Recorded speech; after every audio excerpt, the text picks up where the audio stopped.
What's going on, everybody? We got the Indiana Fever Day 2 media session right here for you. We're watching it live right with you.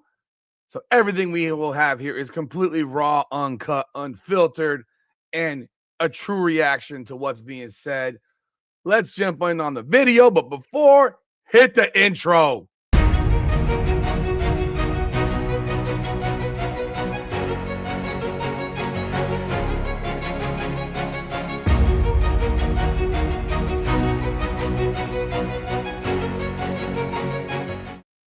What's going on, everybody? Welcome back to another edition of Her Game, Her Way Women's Basketball, powered by Come On Now, the podcast. I'm your host, Rudy Rodriguez. Show hit the like button and subscribe to the channel. Ring the bell, leave your comments, hype the video, follow us on social, Her Game, Her Way Women's Basketball, Instagram. Let's jump right in on this video right here. This is the Indiana Fever today, day two, or day one. I don't even know right here, but this is interviews from Lexie Hull, Kelsey Mitchell, Raven Johnson.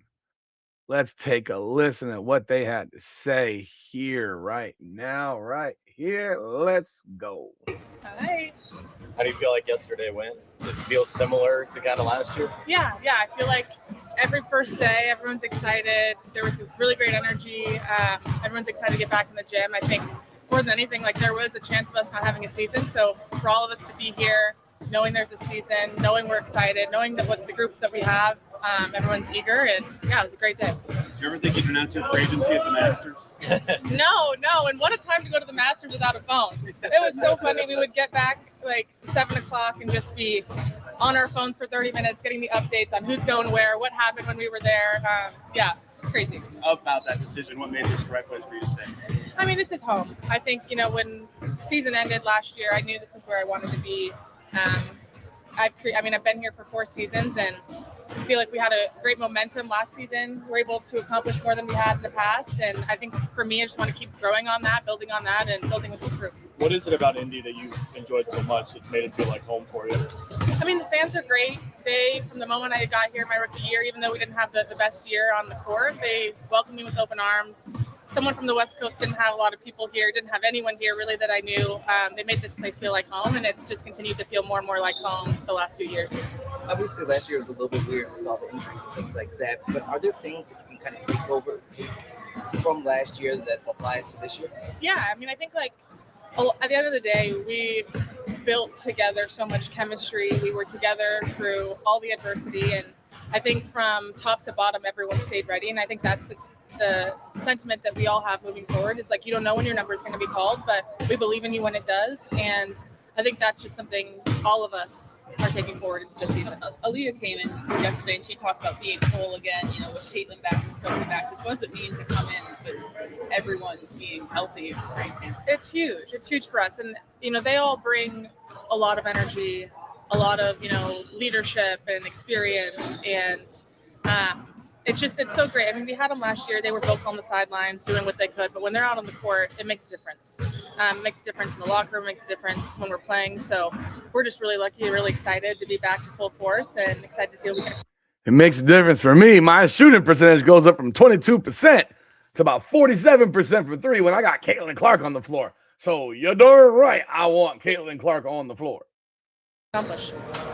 Feels like there's a renewed defensive spirit this year, especially with the personnel too. How much does that kind of excite you, given the fact how much you lean on that? Yeah, I mean, I think, defense wins championships. That's always been what my coaches have said through my entire career. And I think to have that be kind of our foundation and build off of that, I think that's going to help us with a lot of success. We didn't finish where we wanted to in the defensive rating last year within the league, and hoping to build up and get to the top of that leaderboard, both on the defensive side and the offensive side. And I think it goes hand in hand.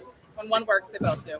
To go back to the Master, can you just describe kind of what that experience was like, given that you were also there for multiple days, it looked like? Yeah, we were there Friday to Sunday. So, I mean, just a crazy sporting event. Unlike anyone I've ever been to, the energy is so different because you're sitting there and you're walking around hole to hole following golfers. You can just feel the pressure that they have, and they somehow are able to play with such a composed nature, and it's just so cool to watch. And it's funny because like there's times out there when you don't have a phone, you hear a roar happening from a hole away, and you're like, what happened? And you're just waiting for the scoreboard to change, and then you see it. So it's just there's little things about it that make it really special, and it's obviously one of the best sporting events in the world for a reason. For you individually, anything you're specifically working on as far as just kind of like, the next step of your game? Yeah, just continuing to be efficient. I think that's the name of the game. Efficient offensively and defensively, playing defense without fouling, knocking down the open shots, spacing the floor as well as I can. Just little things, really. Thank you. Morning. Good morning. How y'all doing? Good. How are you? Another day, another dollar. Kelsey, what did it feel like making league history with that poor contract? I don't know if it's league history after I see everybody else's numbers now, but I was grateful. It was humbling for me and my family.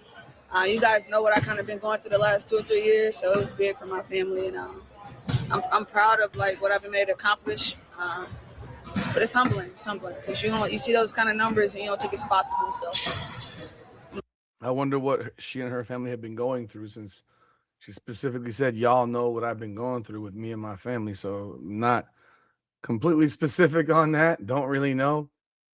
$1.4 million is $1.4 million. So even after taxes, that's a pretty nice check for someone that's been making under 200 grand, 250 maybe for 1 year. So yeah.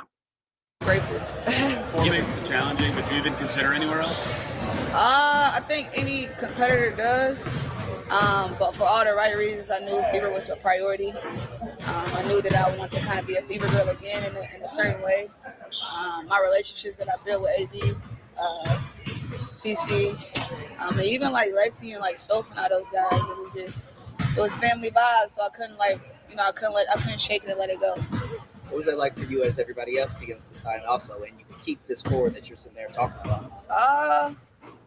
I'm proud of the stuff that like AB's been able to do and sign for, and CC been able. I think it's dope. I think it's like, I don't know, it's like the future of everything. So you kind of like embrace it, be proud of it. It's pretty cool to see. Did you have conversations with Lexie, Sophie, Aaliyah, all that during the contract negotiations? We did. We talked a lot. Me and CC talked a lot. Me and AB talked a lot. In our rival. As Lexie, we sat at the table a couple times together. We knew we had to make it make sense. We knew that we wanted to be together. So that was the easy part, being able to sit down and break bread with the people that you enjoy playing the game with. That was the easiest part of it. So you guys talking like financials, trying to figure out roughly what the salary cap is? Nah. I think that's everybody on individual. But I think knowing that we want to be together, we talked about making sacrifices for each other. We talked about being what we needed to be for each other. But numbers specifically, try to lead that to the higher power. Given your perspective. Clearly, the sacrifices that she's talking about don't include her taking a sacrifice financially. So, I don't expect anyone to take a pay cut. So I don't know what the sacrifices that they're talking about, because Aaliyah Boston did chop 190 grand off of her number for this year. But yeah, Kelsey Mitchell didn't chop $1 off of hers, and I don't blame her. For what? You got a 1-year deal. I don't anticipate that Kelsey Mitchell's in an Indiana uniform next year, quite honestly, unless something's spectacular happens. Otherwise, she would have signed a long-term deal with Indiana. So I don't know. Being in the league and seeing so many different things. Can you remember like that first contract and then now with the new CBA, and not just the money, but all the different things that have been added to you players? Of course. Man, I remember I was making like $60,000, $70,000, man. So I know what it's like not to really have money, man. I know what it's like to really like stand from with your parents when you first got into the league. I don't know if NBA players had that luxury, to go and just buy their own house. I didn't. I had to go stay with my parents for my first 5 years of my career. So it's humbling. You think about where you came from and where you're at right now and be like, I guess, you deserve to be here. But I've embraced it. People think I'm rich, but I don't know why. But it's fun, man. It's fun. So, Did you reward yourself with anything? I haven't. I was already, before the money even came, I was purchasing my first house. So when everything started happening, I was like, damn, I get that money back. So I was grateful. It was very fun for me and my family. The way you ended last season with what you said might have been an overuse thing in Vegas. Does that change the way you approach taking care of yourself, minutes, things like that this year? Jackie, I could cuss? Hell no. No. I got to do it all over again and let my body fall out the way it did. I'm going to do it. I love the game that much. I love competing that much. Lord willing, it don't happen again like that. Hopefully it was a once in a lifetime thing, but I'm gonna down my sword every game, every time. How long did it take? She didn't have her. She wasn't overworked. She played less minutes last year than she did the year before. She wasn't overworked. They're painting this narrative now, people. They are painting a narrative now that shows that these players are playing too many minutes.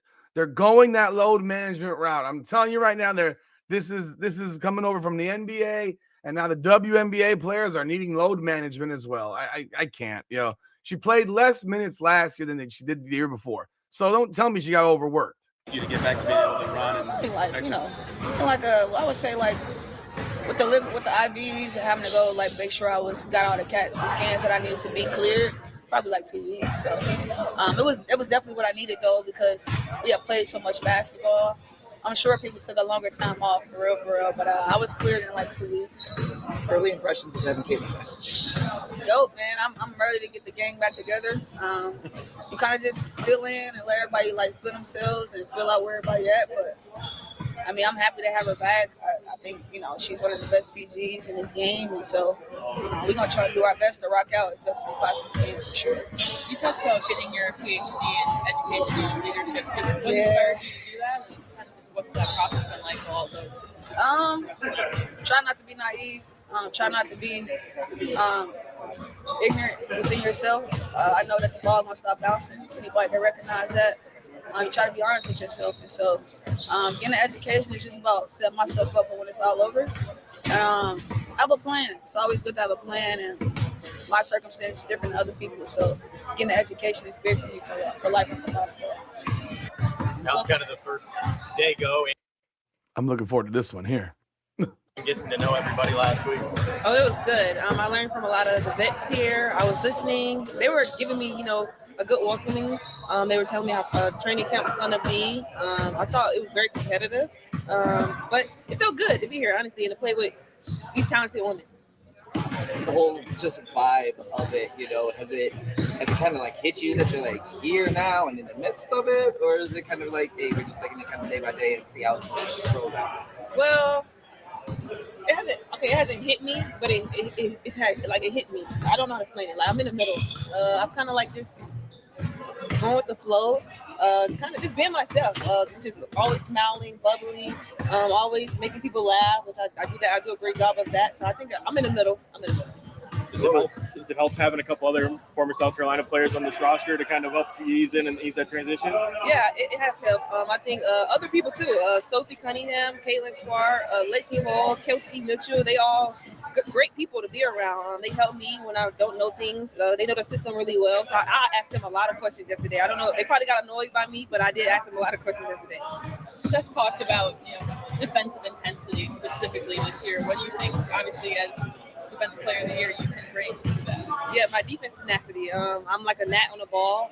Every time we get the defense, I want to be the person to turn people over and give my teammates extra possessions to shoot the ball or whatever that may be. But yeah, when it comes to defense, I think that's what I thrive in, which is getting defensive stops. That's piece of advice so far. Don't get too high with the highs, and I say this a lot actually. Don't get too high with the highs, and don't get too low with the lows. Just be yourself. For the record.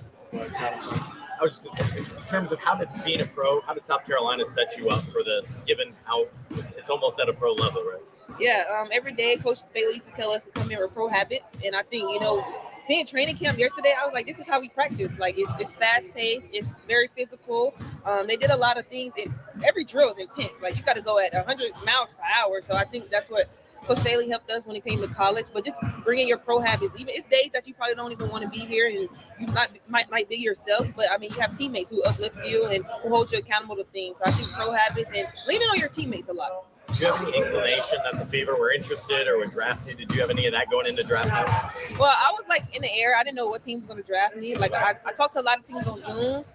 We had really good talks, but I was definitely in the air. I didn't know what was going to happen. I didn't know what team was going to draft me, but I'm very blessed and very grateful to be here. How long after the pick did you hear from Aaliyah? Oh, it was quick. I checked my phone and she texted me and she was just congratulating me and happy that I got drafted here. You gonna have the card Biggs again?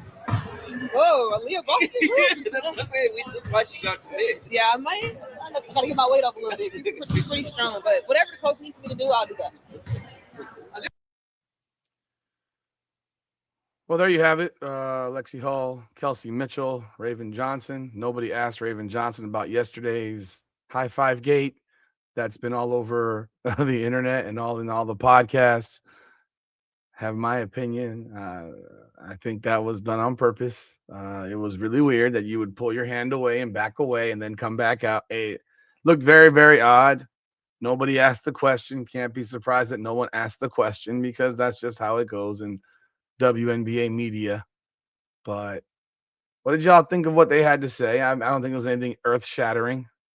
Other than, Raven Johnson compared the practice to South Carolina practice. She has a lot of questions, which is obviously a good thing. You should always be asking questions and trying to learn. That's important because that's how you get better. Kelsey Mitchell apparently is buying a house, then got a contract and probably wanted to buy a bigger house. I'm not sure exactly, but hey, listen, man, this is day 2. So this is day 2 interviews off of day 1. So, what